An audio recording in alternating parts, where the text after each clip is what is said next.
Ok, vamos lá. Vamos mergulhar hoje na mente de um dos pensadores, assim, mais importantes da história, né? René Descartes.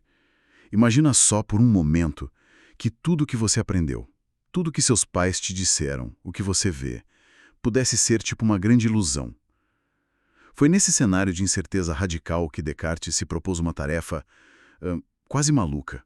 Demolir todo o conhecimento humano para reconstruí-lo sobre uma base que fosse, assim, absolutamente inabalável. É uma ambição monumental, né? E para entender essa ambição, a gente tem que entender o movimento que ele praticamente inaugurou, o racionalismo. A ideia central é que a nossa razão, a capacidade de pensar, ela é a fonte mais confiável de conhecimento. Não os nossos sentidos, que podem enganar. Uhum. Mas o puro pensamento é quase o oposto do empirismo, que diria ver para crer. O racionalista diz pensar para ter certeza. E como você disse, ele não fez isso por diversão, ele estava respondendo a uma crise que estava virando a Europa de cabeça para baixo. Então vamos começar por aí, por esse caos. O século XVII, a época de Descartes, foi um período de transição brutal, né? A antiga ordem de conhecimento, que parecia tão sólida, estava simplesmente desmoronando. Era como se o chão estivesse sumindo sob os pés de todo mundo. O pensamento medieval tinha uns pilares, tipo o teocentrismo, a ideia de que Deus era o centro e a explicação para tudo. Exato. E junto com isso vinha o princípio de autoridade. A verdade não era algo que você descobria por si mesmo, era algo que vinha de cima, sabe? Da igreja, dos filósofos antigos. Isso, da igreja ou de filósofos como Aristóteles, que tinha sido, digamos, canonizado por São Tomás de Aquino. Se Aristóteles disse, estava dito. E isso valia para tudo, inclusive para a astronomia, com o geocentrismo, a Terra parada no centro do universo. Era uma visão de mundo confortável, né? Organizada. E de repente, Essa estrutura toda começa a rachar. Primeiro, o humanismo do Renascimento já tinha mudado o foco de Deus para o ser humano, o que a gente chama de antropocentrismo.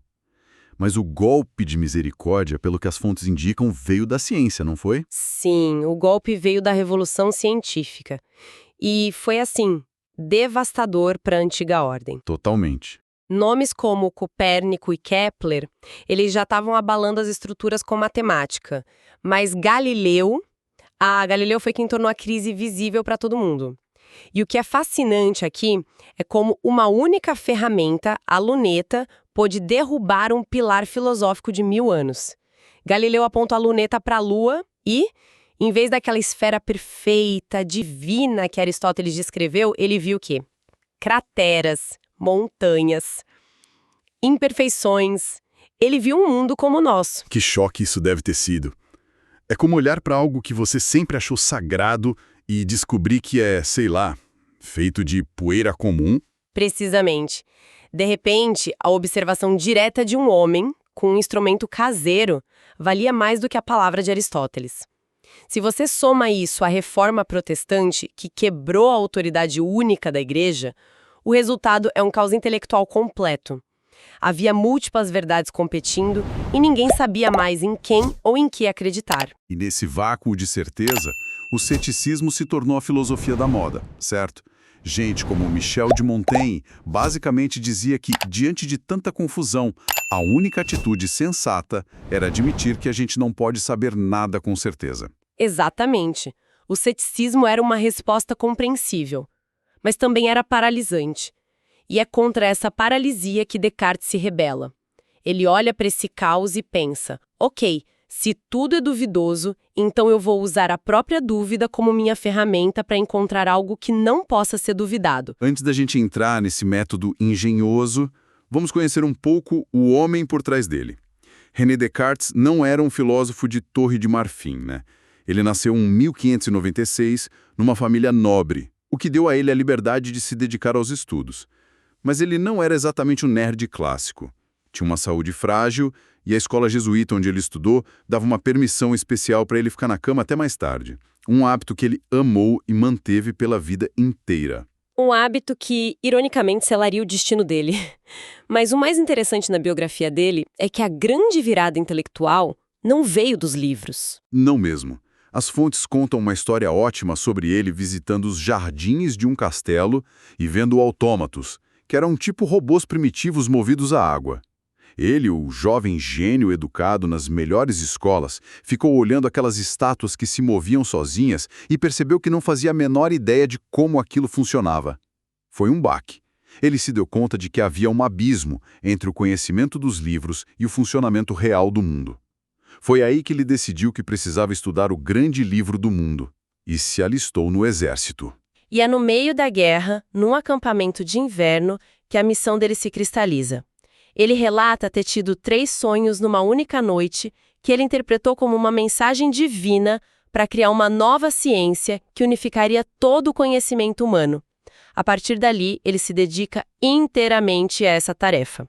E para fazer isso em paz, ele se muda para os Países Baixos, que na época eram um oásis de tolerância intelectual, sabe? Longe da vigilância da Igreja Católica. Isso, na França. Foi lá que ele escreveu as obras-primas dele, como O Discurso do Método. E aí a gente chega na grande ironia da vida dele, né? No final, ele aceita um convite para ser o tutor da rainha Cristina da Suécia. O problema é que a rainha, muito disposta, queria ter aulas de filosofia às 5 da manhã. Em pleno inverno sueco. Imagina. Descartes, o homem que passou a vida inteira acordando depois do meio-dia, teve que quebrar a rotina de uma vida. Ele pegou pneumonia e morreu em poucos meses. É quase uma lição filosófica. O homem que colocou a razão individual acima de tudo morre por seguir uma rotina irracional imposta por uma autoridade externa.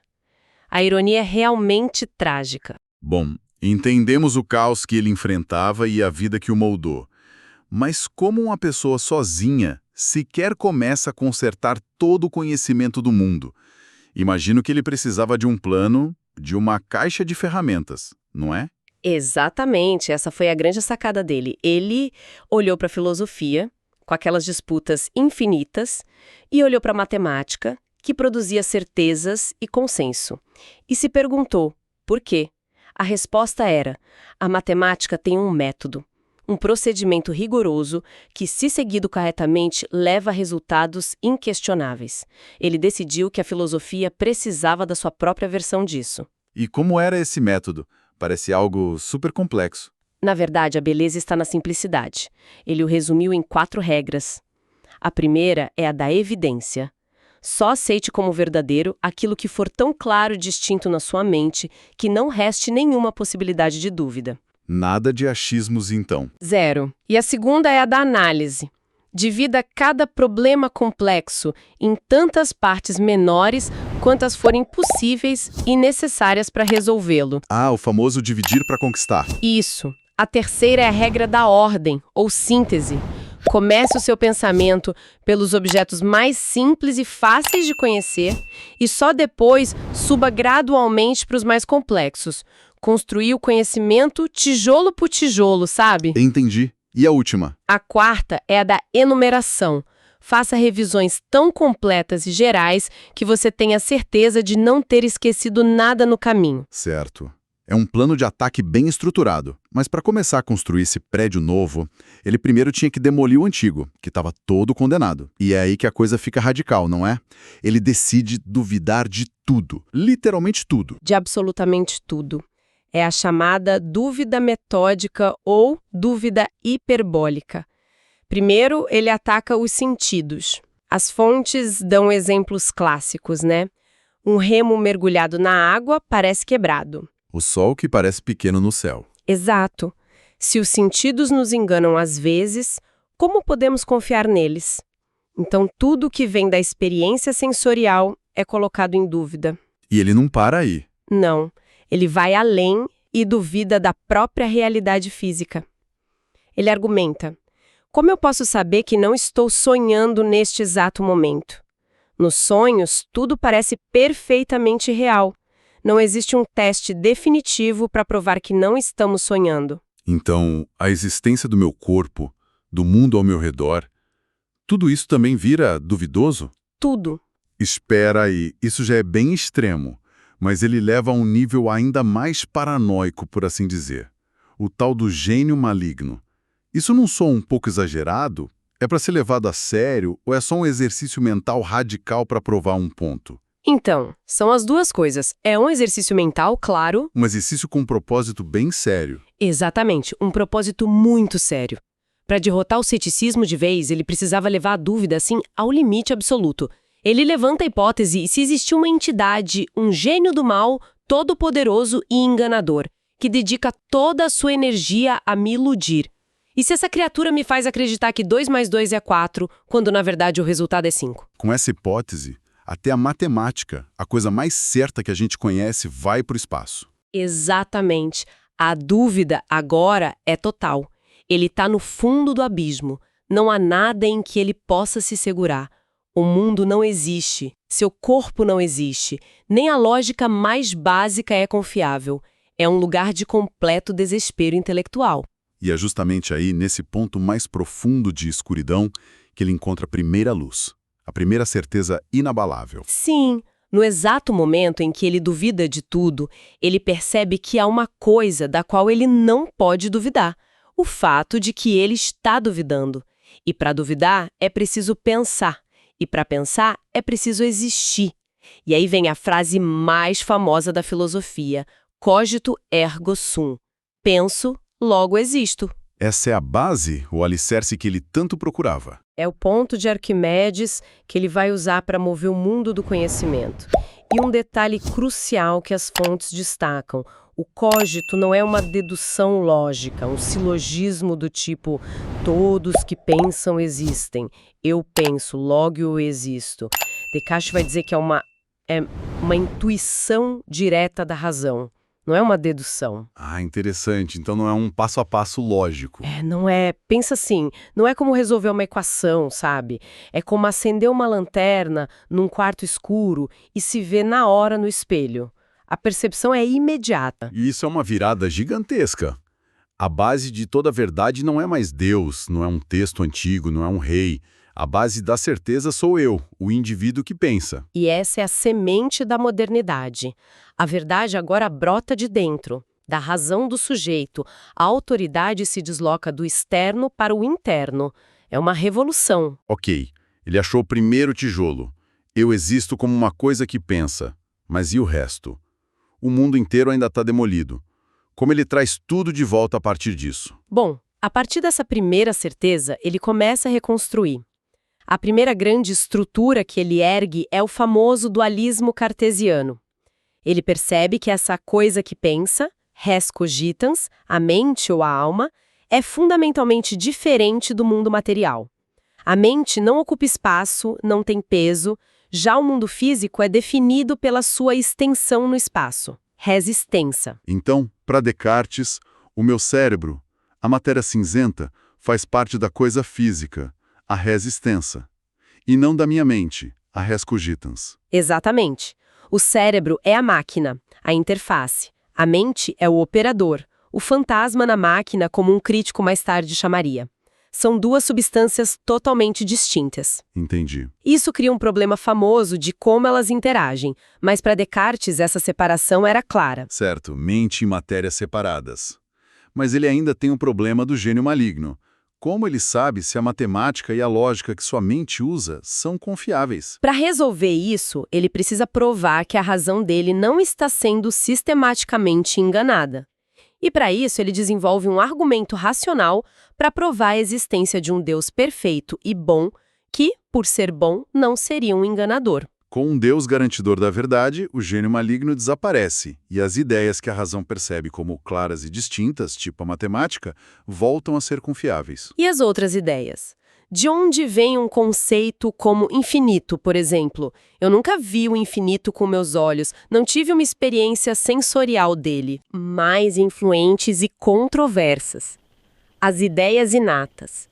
Ele argumenta, muito influenciado por Platão, que certas ideias como perfeição, infinito e as próprias regras da lógica não podem vir da experiência, que é sempre limitada e imperfeita. Portanto, elas já devem nascer conosco como parte da estrutura da nossa razão. E todo mundo comprou essa história de ideias inatas. Ou isso gerou uma briga filosófica gigantesca? Gerou uma briga que durou séculos.